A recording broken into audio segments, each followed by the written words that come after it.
Hey guys, it's Brian Botkiller, and in my new want to work to vlog more, to talk more, to create more media in this world, I am going to sort of just start talking about things that are sort of important to me. And if anybody doesn't like that, of course, I have other videos about other things that are important about me, and you can skip on. This one is specifically going to be about something that just happened today, October 10th, 2016, which is Tyson Foods purchasing a minority share, a minority investment, should I say, of the company Beyond Meat. And this is an interesting thing to me because, first of all, I am, as some people may know, I am a vegan. I do not eat meat. I don't eat animal products. I work really hard to minimize my footprint on the planet. I realize that there's absolutely no way for me to do that 100% short, honestly, of dying. Um, just by existing in this modern world, you're going to use resources. Those resources can harm the planet, et cetera, et cetera. I have this argument constantly with people. There's always somebody who feels the need to come after me on social media and talk at me about how I'm doing just as much, damage to the world by only eating plants as they do by eating meat and all this other BS. I'm not going to get into that because that's the argument that I have literally constantly with people on social media, and I'm not in the mood for that. But the reason that I'm bringing this up about Tyson getting I believe it's 5% stake in Beyond Meat is mostly, and I'm sorry, I'm just confirming a couple things here, 5% stake. So the reason I'm bringing this up about Tyson getting a 5% stake in Beyond Meat is because a lot of people out there, a lot of vegans, I think are going to be really upset by this. And in some ways, for kind of good reason, when you break it right down. And in other ways, not so much. I feel a little bit of both when you break it right down. I really, really like the products that Beyond Meat makes. I have been interested in what they've been doing for a very long time and purchased a lot of their products.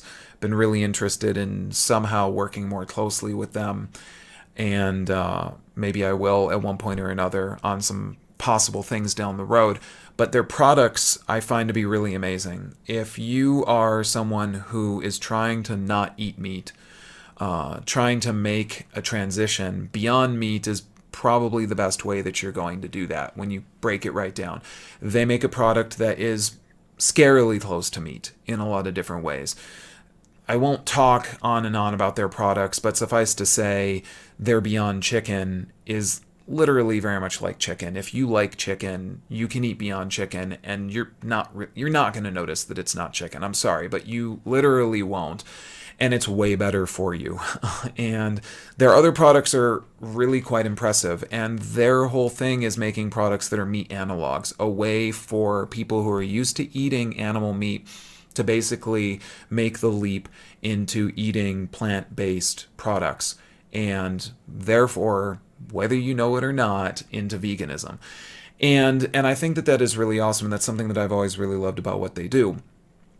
The reason a lot of people are going to see this as an issue is because of the thing that I think obviously you have to pay attention here is that Tyson Foods is one of the largest makers of food and processors of meat on the planet. They touch, as Ethan Brown, the CEO of Beyond Meat, says in his article, they touch 2 of 5 plates in the United States.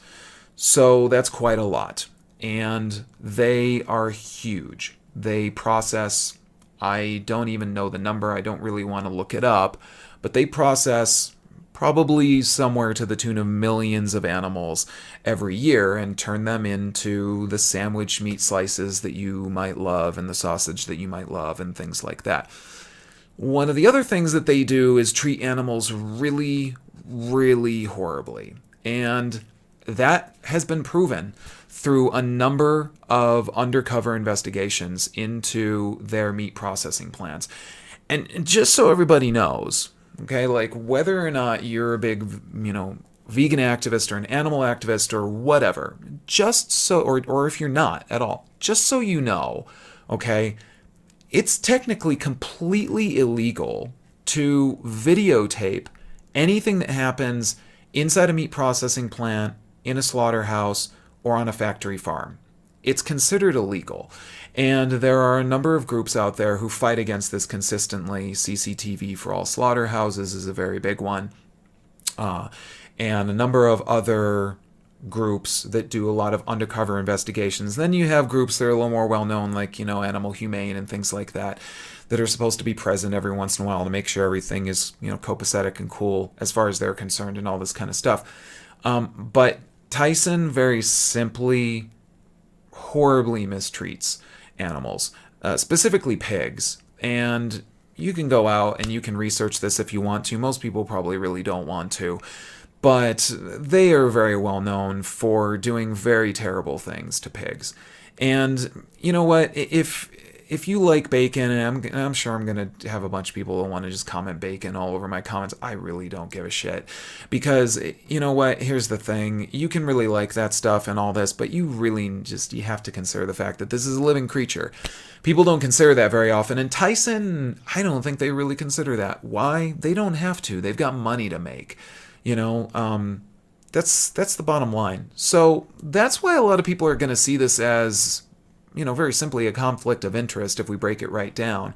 Why is it that Tyson, a company that processes millions of animals into meat products every single year, why is it that they are being allowed to purchase a very small minority stake in a company that very simply is working to get people to not eat meat? Well, I think that the reason for it, and this is kind of said in the blog post that I keep looking over here by Ethan Brown, who's the CEO of Beyond Meat, it's basically to expand the portfolio, expand the reach to more people.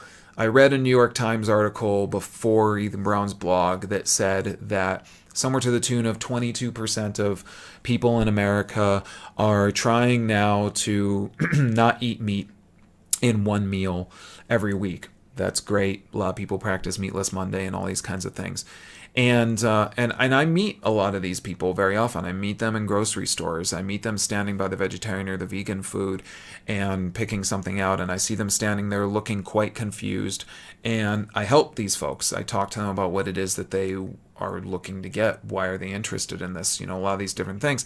I meet a lot of people who really are trying. And I think that's really, really awesome. Do I think that Tyson is trying by joining up with Beyond Meat? I don't really know. I feel like this is going to be one of these sort of wait and see things in a lot of ways. Do I see Tyson as the enemy? Damn right. I see them as the enemy. They are the enemy. I'm sorry. I don't care. I see a company like them as the enemy. They profit very simply off of killing a lot of animals and turning them into meat and treating them really horribly until they reach the point that they are killed. They profit off of that. They are, as far as I'm concerned, yes, the enemy. Now, Ethan Brown doesn't really think so. He says, do I think that Tyson and its executives are the enemy because they have a radically different view of our relationship to animals? I don't. I realize that this may disappoint many people. In fact, I've found the Tyson executives with whom I've interacted to be principled and constructive people. It is true their beliefs don't comport with mine on animals, yet neither do those in my broader family, the vast majority of my friends, colleagues, neighbors, and many others I greatly respect, all of whom eat animal-based meat. The line that kind of gets me there is interacted to be principled and constructive people. That's great and fine, and I'm sure that they are. I'm sure that they're very principled people. I don't know why constructive was dropped in there, if I'm going to be honest. I'm sure that they are, and I'm sure that they're not terrible people. Again, I'm not going to tell someone that they're a horrible person just because they eat meat. Just like he says in this blog, the majority of the people that I know, the majority of my friends eat animal products. The majority of my family eat animal products. I'm not going to tell them that they're terrible people. I'm not going to cut ties with them or anything along those lines, to each their own. But one way or the other, those people do end up knowing at one point or another what it is that I believe in. And I mean, I'm sorry about it. If you're going to follow me on any social media network, you should probably plan on finding out something about animal rights. And I'm not going to post slaughterhouse videos or anything like that. I try to play it as cool as I possibly can.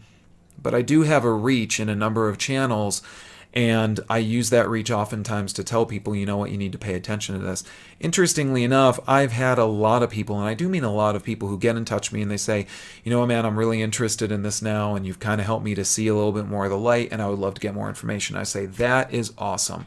Cool, let's talk about it. Let me show you what it is that you can do, and all these other kinds of things. So in some ways, this is, kind of like my making peace with this whole Tyson Foods thing. Because, yeah, I do see a company like Tyson as the enemy. Beyond Meat does not see them as the enemy. Beyond Meat sees their investment in their company as a way of their reaching more people who potentially could be interested in the product that they make. And maybe these people will start picking up these products and saying, hey, wow, you know what? This is a lot like meat, but actually it's a lot better for me. It has less fat. It has a lot more protein than meat. And, oh, by the way, animals don't die as a result from me eating it. So if that happens, that's completely cool. And I would completely welcome that. I still would rather see a company like Tyson, honestly, get shut down and bought out by a company like Beyond Meat. But we all know that that's something that is a long ways off. It's a long ways off. But right now, as it stands, guys, if we continue to do what it is that we're doing, if we continue to eat meat the way that we do in America, and as the rest of the world starts to pick up and want to eat meat the same way that America does, the world it's going to burn. I mean, it's already burning, but it's going to burn a lot faster. We are just stoking the flames. And perhaps by Beyond Meat making a partnership with a company like Tyson Foods, they're going to manage to cut this off at the pass a little bit. I don't know. We'll see. Even a company that I actually do really like, who makes pretty good, actually really good, very impressive meatless products, Gardein, is owned by another company. Who are they owned by? I should actually look this up. I was just looking at this. Give me 1 minute. Gardein. It's here somewhere. Armor Canned Meats. They bought Gardein in 2014. Well, Pinnacle Foods, who owns Armor, now owns Gardein. And, I like Gardein products as well. So, and I knew that they were owned by, some company that is relatively also kind of terrible. I don't have a say in some of these things. If a company does make a product that I think is rather good and manages to work for me, I'm probably going to take an interest in it, but it's going to kind of depend. If Armor and Pinnacle Foods had purchased Gardein and as a result had started to do things like, let's say, use eggs and milk in the products that I was used to buying, and basically turn them from vegan products into just simply vegetarian products, I would have stopped buying them. And I may still just start buying them a lot less. I already honestly have in a lot of ways, and that's not for any reason other than I just very simply have. I'm trying to make a lot more of my own things as time goes on, because I think that that's really important.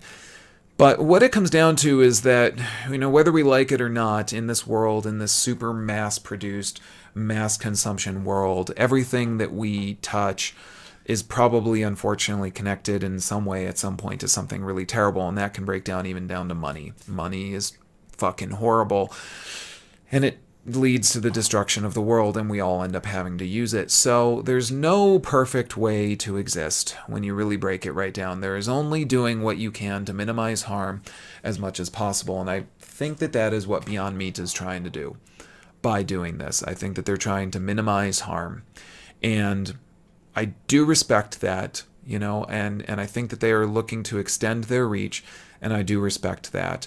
Do I think that a lot of other folks are going to? I don't know. I think it's going to be kind of an ugly thing. I think there's going to be a lot of people out there who are very staunch that are not going to be interested, as interested in their product anymore. I think that I will still continue to purchase their products. I think I'll still support them as a company, but I'm going to watch them just as I've watched Gardein, just as I've watched other companies that are making vegan products that then become part of a larger company. I'm going to watch them, and if they start to do things that I just don't really agree with, I will stop giving them my money.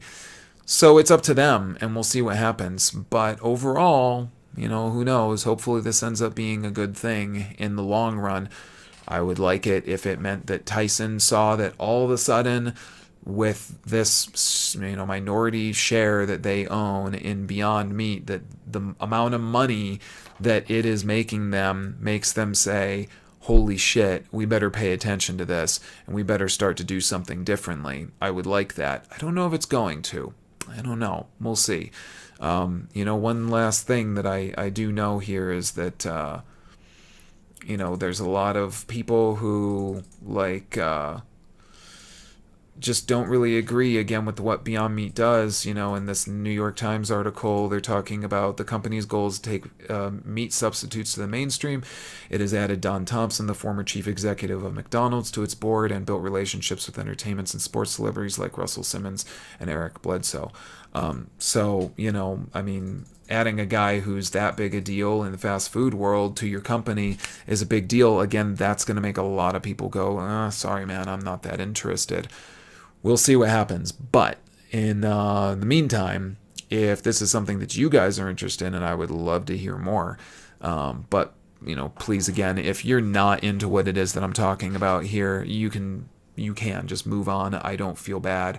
I'm not going to try and make you feel bad. I don't need anyone else to try and make me feel bad. Again, I already have these arguments constantly on social media, constantly. So I don't need to do that. But I am interested in talking to other folks who have a point of view on something like this. So there you have it, guys. As always, thanks for tuning in. I'm Brian Bachhiller, and I'll see you next time. You read lies, force fed what to believe.